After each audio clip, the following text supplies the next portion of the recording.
Alors que dites-vous ce matin? Vous n'êtes pas surpris malheureusement? Ben, malheureusement non, puisque le choix de la cible et du moment de l'action terroriste montre bien que on vise à atteindre bien sûr l'économie et puis surtout une cité de la Côte d'Azur qui est très bien connue. Et dans le modus operandi, après le passage, disons, de ce qu'on a connu d'une voiture qui fonce dans la foule, on a là le poids lourd. C'est-à-dire il y a cette volonté de ne pas être stoppé par les forces de l'ordre et de faire le maximum de victimes en un minimum de temps. Donc on est dans la définition type juridique, quelle qu'en soit l'origine de l'action terroriste. On évoquait à l'instant avec Jean-Michel de Cugis le profil de cet homme qui, je le rappelle, attention, est toujours en cours d'identification, mais des papiers d'identité ont été retrouvés. Un Niçois de 31 ans, inconnu des services de renseignement. Ça, c'est typiquement le profil inquiétant pour les autorités. Oui, puisque ce qui est très difficile pour les services, c'est de déterminer la dangerosité potentielle des individus qui sont connus et de déterminer le moment du passage à l'acte.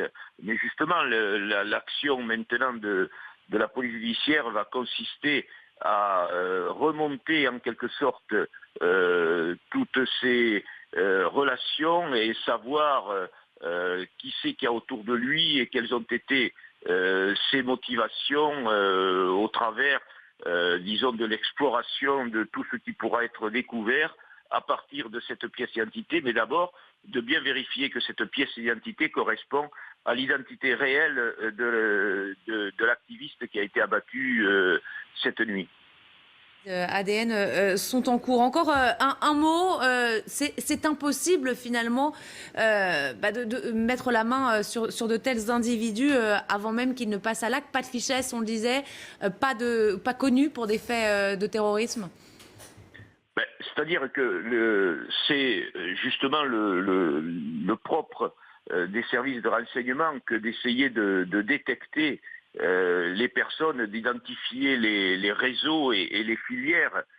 Mais je veux dire, aujourd'hui, on a affaire à un terrorisme de masse et il est très difficile parmi ces binationaux, voire ces nationaux, de connaître toutes les filières et surtout quand on sait le nombre de personnes qui sont partis à l'étranger combattre que ce soit en Syrie ou en Irak, qui font des déplacements, qui reviennent et qui, disons, qui fréquentent des gens qui prônent